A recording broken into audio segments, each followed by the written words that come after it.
Welcome to a new episode called Overcoming Obstacles. This episode talk about overcoming obstacles in love. We're going to start off in past tense. What love looked like or what it felt like in the beginning and what our first encounter of love. Yes, thank you. The second, we're going to also talk about the present time of love and what it is to love in our present time. And finally, our third, closing out, is what future love we want it to look like or what we expect in the future in love in general after learning all this. I'm your girl Tang Gang, baby. Here we have Kim. Kim. Go ahead and introduce yourself, Kim. Give them a brief description of who you are, what you do, and all that good stuff. I'm Kim Cozell. I'm from Harlem. I'm a CEO of my own company, Casey's LLC, and that's who I am. Okay, facts. So look, man, we ain't even gonna wait no farther. We gonna jump straight into this. Now, when I say past tense love, and I'm just gonna go off of my past tense, and I'm gonna also let you go off yours, and then we'll create a conversation for our audience. So, firstly, love. Love is a four-letter word that can be used in all different types of aspect when you think of it. My first encounter with love, I would have to say, I might have been in kindergarten. I was crushing hard. I was crushing hard in kindergarten. No, but seriously, like, the boy meets girl. You might have a crush on an individual. Everything is so pure and bliss because it's so new and fresh. And, So growing up, you're not thinking that you know what love is. So I didn't even know when love approached me for real. right. I just knew I liked somebody a lot, and so I never used the word love because it's like forbidden. Right. You don't know. And it was like as soon as you like, ooh, I love you, it's like the boy is like, whoa, like she ODing. Yeah. I'm never about to OD. OD. Yeah. So, Do you feel like love, okay, for example, you could love somebody just off first, whatever the case might be, in interaction, encounter, but do you believe like do you believe like expressing love can be used too early, but is it looked frowned upon? Like, should I be able to love how I want to love without it being judged? Or I think more so, I do think that it's used not enough.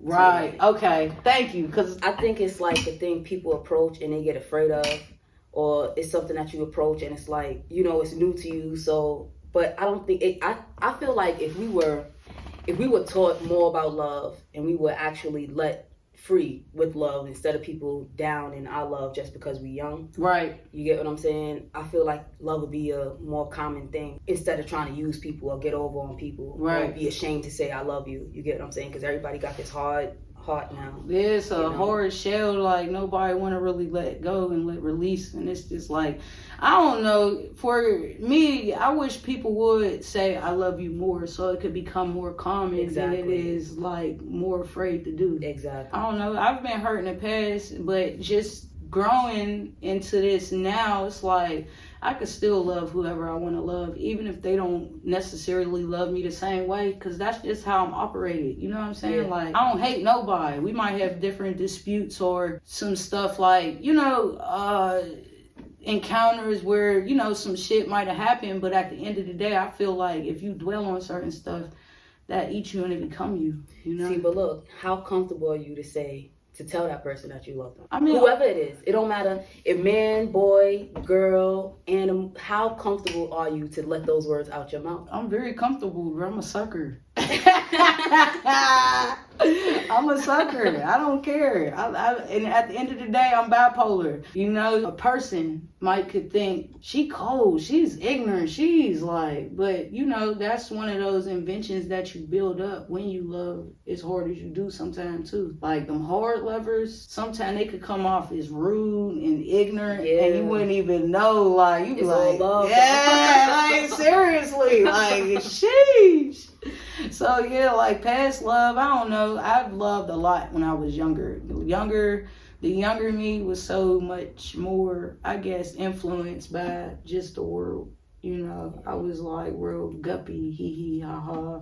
Nothing can hurt me until you actually get hurt. I feel like my biggest hurt growing up was my dad. When he moved to Atlanta, it was like that void, that vacancy, and I couldn't touch him or, you know, really call him. He always busy. And it was just like, now I'm in search for something like could listen to me, you know, or just see me. And I feel like that's where all love go left. When you missing the love that you're supposed to actually be getting to learn from. I don't think I really naturally ever learned how to love. I mean, I've been in love. You know, you love people. But nobody's, I guess, been a replica. Because even my mom, for example, she's loved me, but she's always went to work. She had to go to work. She wasn't there 24/7. She didn't see some of the stuff that I was seeing while she at work. You know what I mean? Yeah, she come home and she loved me, but you sometimes need people to be there even when, you know what I mean? So you can understand. So I missed out on a lot of communications about just love in general. I mean, when you have kids, I guess you understand what love really is. Right. Yeah. You know? I don't think nobody grasps the meaning of love until you have a child. Like, that's deep. That's different. That's love at first sight. Like, that's love at first feel. It's love at first feel. Yeah. You know, that first release is just like, oh my God, I'm a mom.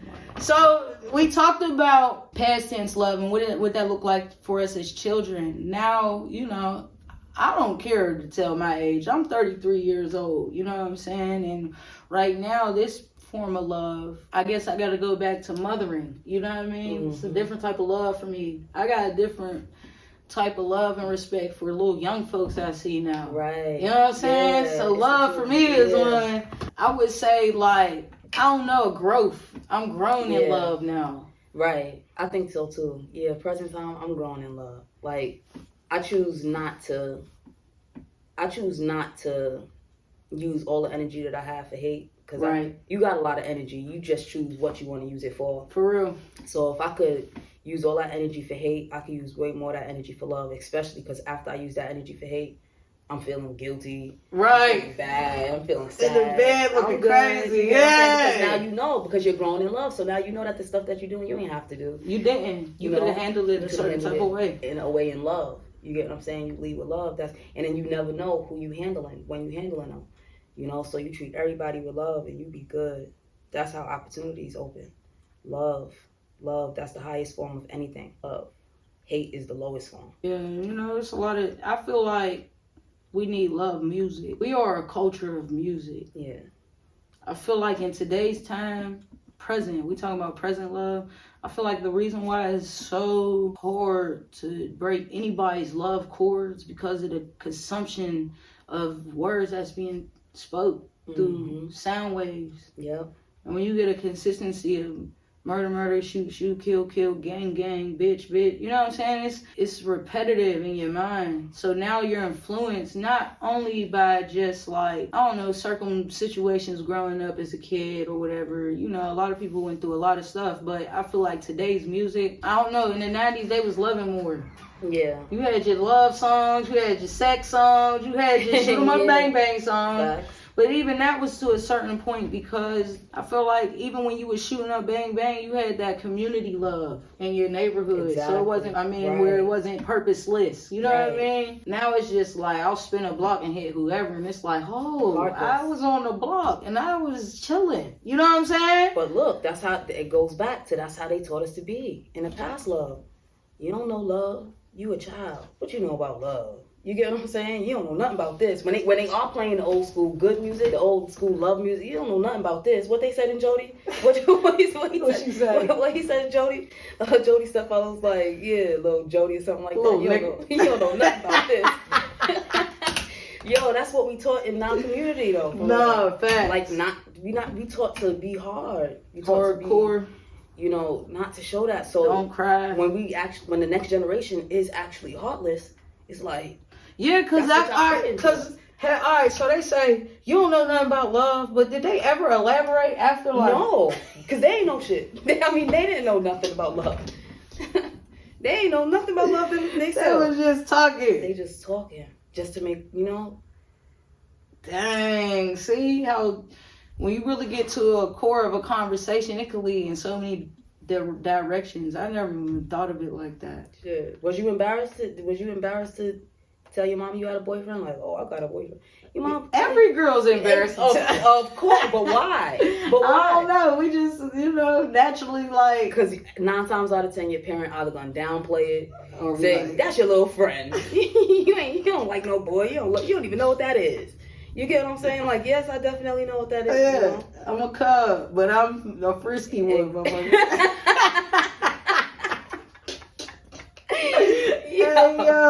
Yo, that's facts though.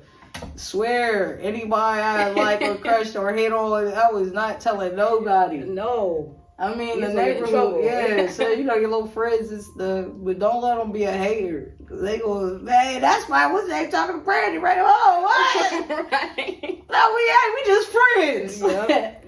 Damn. So present love is just growing in love.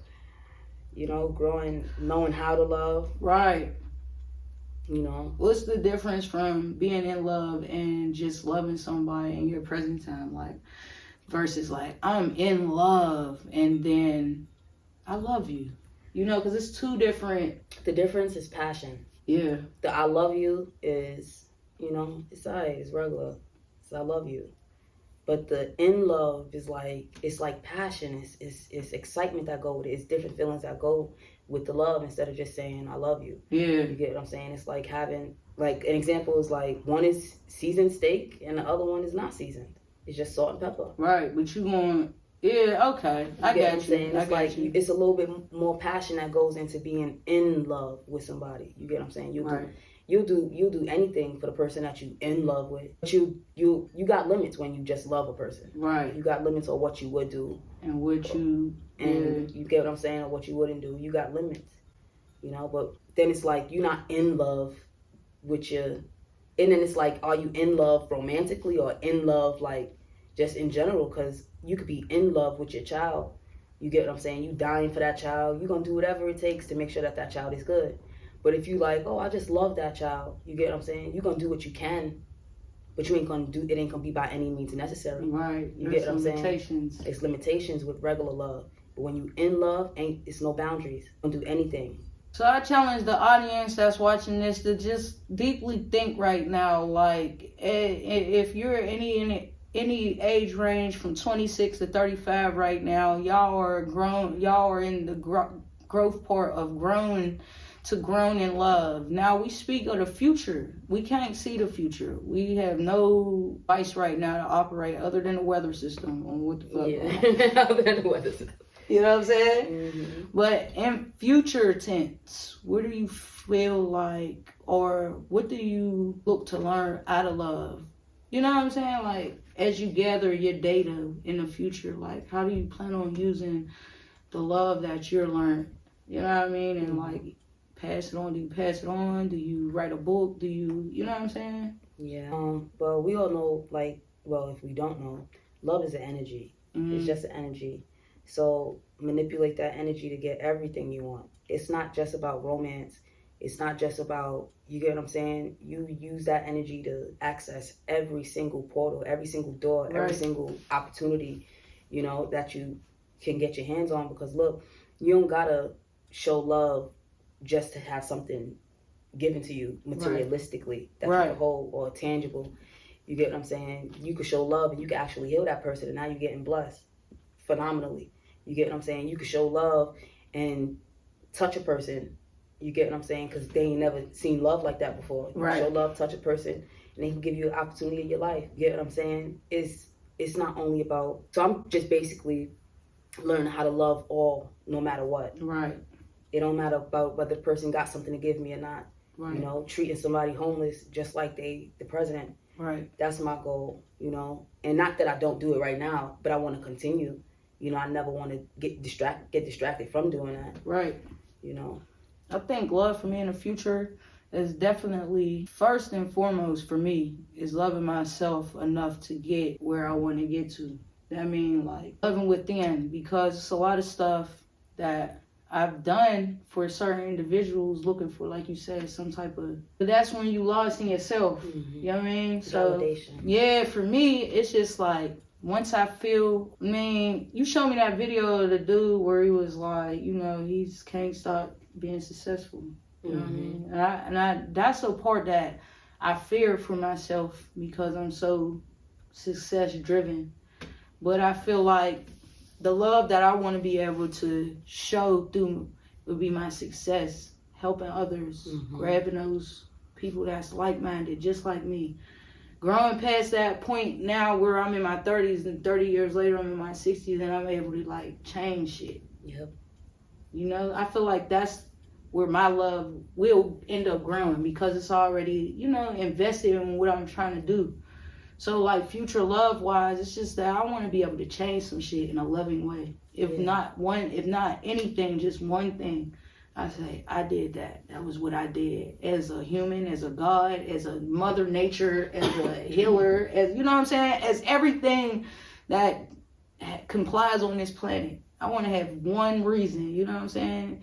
And out of that be the love of what I wanted to do to be able to give back. And that's not no hocus pocus ass shit. That's on real. It's a law. It's, you know what I mean? Yeah. It's real. It's in me. It's inflamed. So it's like the goal is to get to where that point is where, because people love money. If I could just give it out, that's how I be looking at shit like on some Tupac. Like, I want to give it back. You got this person over here eating the steak. And that's, you know what I'm saying? You got people who's starving. And, you know, I just look at my community. And if I could change one person around here just a day to be able to be successful tomorrow, I look at shit like that because it's like, I remember when I was sleeping on people's couches, you know, stealing to eat, all type of stuff. So I just know how that feel. And at that point, when I was doing all that, I'm not loving myself because ain't no way I shouldn't have this same energy.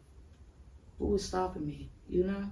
So, yeah, it's a lot of stuff. It's more on this topic, but for the future, man, I feel like I can pay my love forward with my success so I could be able to give back. Yeah. Go back to them communities, go back to them, you know, just them areas in the spot. Because we ain't in Africa or nothing, but shit, it's like Africa over here, some places. Yeah.